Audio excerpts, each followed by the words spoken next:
создании музыки очень важно понимать четко задачу, четко временные ограничения, в рамках которой это произведение должно быть создано.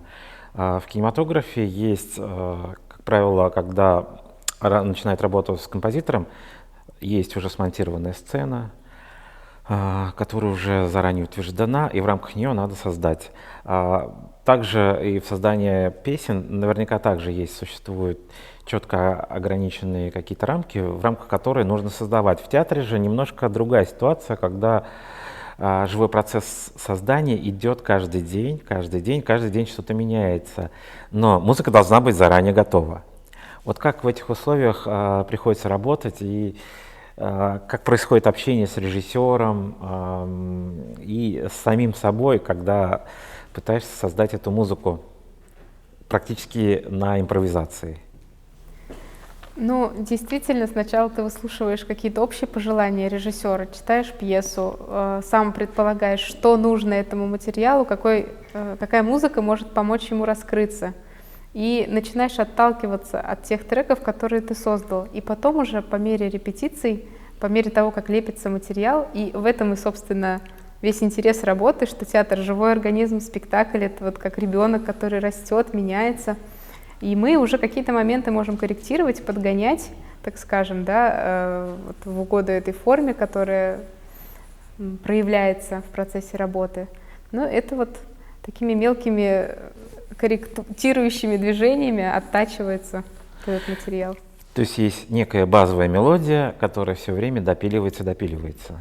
Да, но в принципе я могу сказать, что обычно я как-то угадываю и с временным промежутком, и с ритмическими рисунками, и какие-то корректуры, они минимальны, которые вносятся, но я всегда сама первая начинаю предлагать что-то там подкорректировать, чтобы это прям идеально ложилось под темп спектакля, под драматургию и так далее. Ну, как правило, вот в данной работе сколько драфтов музыки было, ну, максимальное количество? Ну, я Для не буду одной сцены. раскрывать всех секретов. Здесь у режиссера был серьезный отбор, ему было предложено много музыки. И как-то и вся она мне нравится, но многое осталось за бортом, потому что он хочет обойтись такими минималистичными средствами и не хочет прикрываться музыкой. Поэтому здесь остались еще прекрасные треки, которые мне куда-то пригодятся потом. А в каком стиле будет музыка в спектакле? Это современный классический минимализм или что-то? Наверное, это можно характеризовать как неоклассика какая-то и, ну, что-то из области саундтреков. Ну, придете, услышите. Вот насколько плотно приходится работать с режиссером, чуть ли не какие термины вы используете? Дело в том, что в профессии режиссера есть свои собственные термины, так же, как и в работе композитора. Как находится общий язык в профессиональном плане?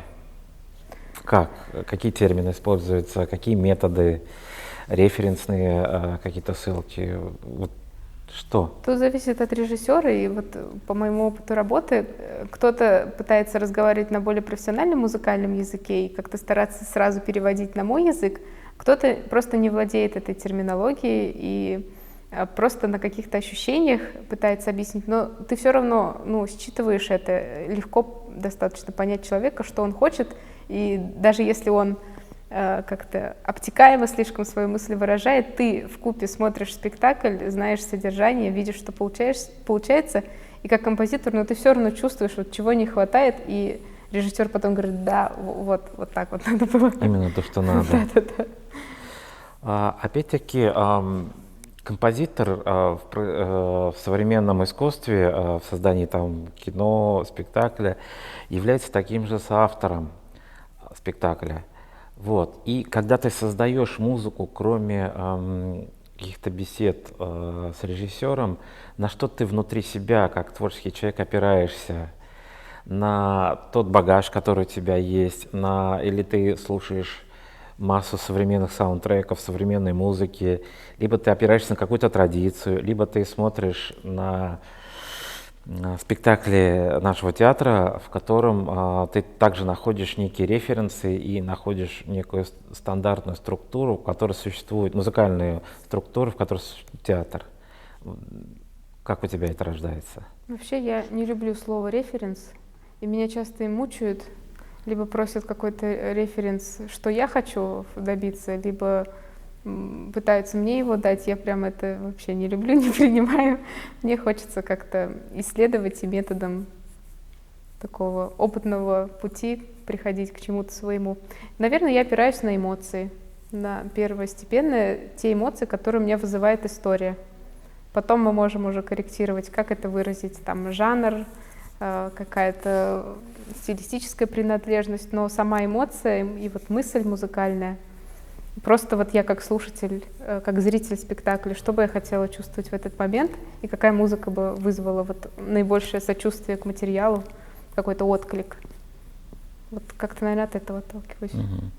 А действие пьесы, спектакля происходит в 40-е годы. Опираешься ли ты на музыку той эпохи? Какие-то отсылки, может быть, делаешь? Либо это абсолютно твое?